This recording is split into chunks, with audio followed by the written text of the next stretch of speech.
प्रेक्षकांनो, तारिणी तारिणी या मालिकेच्या जबरदस्त भागात आपण पाहणार आहोत. खूपच इंटरेस्टिंग आणि तेवढाच खतरनाक असा ट्विस्ट आपण पाहणार आहे.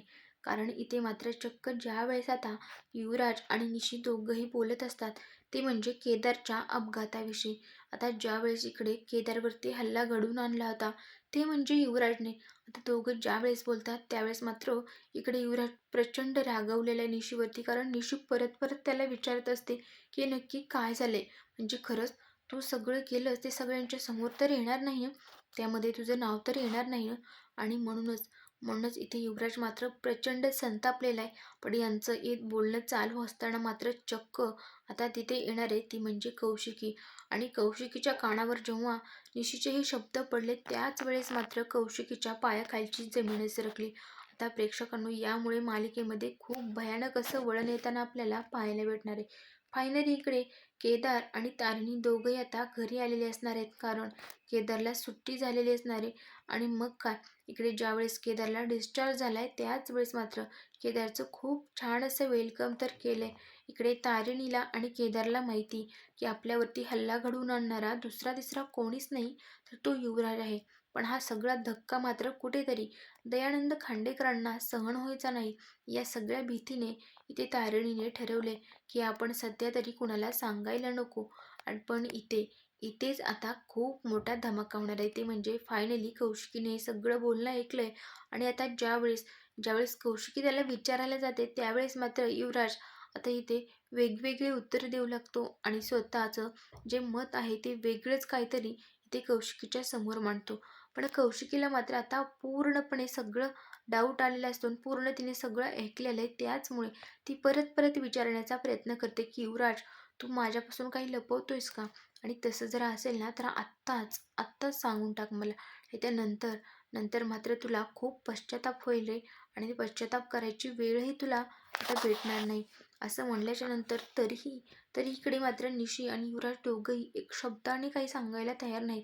पण इथे मात्र आता कौशिकीने खूप मोठा निर्णय घेतलाय. म्हणत असते, ठीक आहे, तुम्हाला जर नाही सांगायचं ना तर नका सांगू.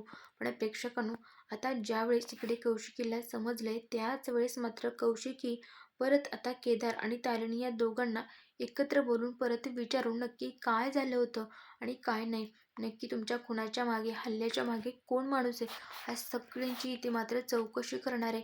आणि इथेच त्यांनाही कुठेतरी खात्री पडते की खरंच म्हणजे हे सगळं मात्र युवराजने केले. त्यावेळेस आता कौशिकीने काय असा भयानक निर्णय घेतलाय ना, ते पाहणं खूप इंटरेस्टिंग असणार आहे. आणि त्यातली त्यात ज्यावेळेस आता युवराजला घराच्या बाहेर काढण्याची वेळ येईल त्याच वेळेस मात्र इकडे युवराजची आई ती मात्र खूप मोठा धमाका करणार आहे, ती म्हणजे पद्मिनी. कारण हे सगळं माझ्या युवराजचं आहे, त्यामुळे त्याला तुम्ही घराच्या बाहेर काढू शकत नाही. त्यामुळे घरात खूप मोठा राडा तर होणारच आहे. पण हे सगळं पुढे नक्की कसं घडणार आहे, काय होणार आहे, ते सगळं आपण पुढे शेवटी पाहणार आहोत. त्यासाठी व्हिडिओ कुठेही स्किप करू नका. आणि चॅनलवर नवीन असाल तर सबस्क्राईब करायला अजिबातच विसरू नका. प्रेक्षकांनो, इथे मात्र चक्क आता ज्यावेळेस केदार आणि तारिणी दोघंही हॉस्पिटलमध्ये होते त्यावेळी तारिणी मात्र केदारची खूप सारी काळजी घेत होती. स्वतःच्या हाताने त्याला बरवत होती. आणि हे सगळं केदारला हवंसं वाटतंय. केदारच्या मनात हे अशी काही फुलपाखरं उडायला लागलीत की खरंच तारिणीने जर मला प्रत्येक वेळेस असं बरवत राहिली तर किती बरं होईल ना. म्हणजे मला त्यासाठी पण आजारी पडावं लागेल. आणि खरंच हे सगळं करण्यासाठी खरंच मी तयार आहे. मी कितीही दिवस जरी असं बेडवरती झोपून राहिलं ना तरी मला काहीच वाटणार नाही. कारण माझी आवडती व्यक्ती सतत माझ्या जवळ असणार आहे. तिच्या हाताने मला जेवण भरवणार आहे. खरंच ही किती गोड गोष्ट आहे ना. आता हे सगळे ज्यावेळेस आता केदारच्या मनात चाललेले त्यावेळेस मात्र इकडे तारिणीला समजत नाही नक्की केदारला कशाची एवढी तंद्री लागली, कोणत्या विचारामध्ये एवढा हरवून गेलाय. आता तारी म्हणते, काय रे केदार, काय चाललंय तुझ्या डोक्यात? आणि ते मात्र केदार म्हणतो, काही नाही बॉस, अगं असं सहज विचार करत होतो. हे सगळं कसं घडवून आणले ना, म्हणजे किती नीच प्रतीची माणसं आहेत ना. तर त्यातच इकडे केदार आणि तारिणी हे दोघांचे फ्रेंड सर्कल ते मात्र त्यांना भेटायला आलेलं असतं. ते म्हणजे त्यांचे ते सगळे टीम आहे त्यातले काही मेंबर आता ते सगळं वेश बदलून आलेले आहेत. आता त्याचमुळे खूप त्यांची गडबड तर होणारच आहे. त्यांनाही वाटतंय तारिणी आणि केदार या दोघांची लव्ह स्टोरी चालू व्हावी आणि त्याचमुळे त्यांचे कुठेतरी छोटे छोटेसे प्रयत्न चालूच असतात. पण तेवढ्यात तिथे होणारे कौशिकीची जबरदस्त एंट्री आणि त्याचमुळे सगळे गोंधळून तर गेलेतच. त्यांना समजत नाही नक्की काय करू काय नको. आणि कारण आता हे सगळं जर आपलं इथं पितळ उघडं पडलं तर पुढे काय करायचं, त्याच्यामुळे त्यांना खूप भीती वाटते. आणि त्यातली त्यात आता कौशिकी एवढी स्मार्ट आहे, त्यामुळे ती तर आपल्याला ओळखणारच. तारिणीलाही कुठेतरी खूप भीती वाटायला लागते. पण इथे मात्र चक्क चक्क आता ज्यावेळेस इथे या केदारचे मित्र आलेले असतात त्यावेळेस मात्र कौशिकी आणि ते दोघंही समोरासमोर येतात. पण ज्या क्षणी कौशिकीचं मध्ये पाऊल पडतं त्या क्षणी मात्र ते तिथून पळ काढण्याचा प्रयत्न करतात. पण कौशिकी त्यांना थांबवते. पण ते कसेबसे दोघं तर तिथे निसटून जातात. पण एक बिचारा मात्र डॉक्टर बनून आलेला तिथे अडकतो आणि त्याची अशी काय बोलती बंद झाली ना, कारण कौशिकी त्याच्याशी इंग्लिशमध्ये बोलू लागते. पण त्याला काही त्यातलं समजत नाही, त्यामुळे चांगलेच त्याची मजा आलेली तिथं.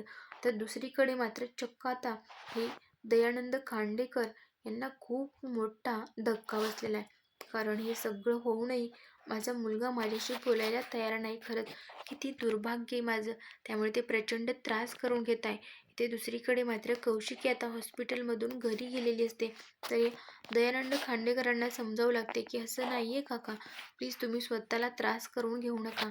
आणि खरंच ज्यावेळेस केदार त्याला समजेल की खरंच म्हणजे तुमचं त्याच्यावरती मनापासून एवढं प्रेम आहे, त्यावेळेस तुम्हाला तो एक ना एक दिवस नक्कीच स्वीकारेल आणि बाबा म्हणून हाकही मारेल.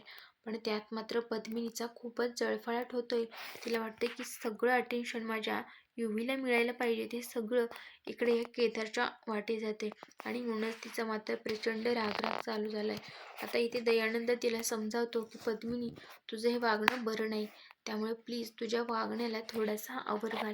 पण इथे मात्र चक्क ही पद्मिनी आता ह्या दयानंदालाच खूप बोलू लागते. म्हणत असते काय चाललंय तुमचं, नको सतत घरात मात्र केदार तारिणी या दोघांच्या शिवाय घरात तिसरंही कोणी आहे की नाही, असं म्हणल्याच्या नंतर दयानंदाला मात्र प्रचंड राग आलाय.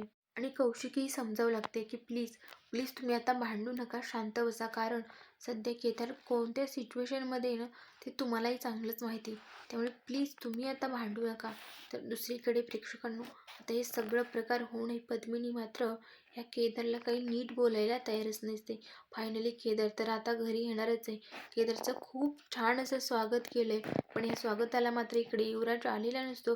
आणि म्हणूनच चक्क इथे आता कौशिकी म्हणत असते ठीक आहे, त्याला ना मी घेऊन येईन म्हणून ती मात्र इकडे युवराजच्या रूमकडे गेली असते. पण मध्ये मात्र युवराज आणि निशी दोघंही बोलत असतात. ते म्हणजे आता या केदारच्या जो हल्ला झाला त्या बद्दल.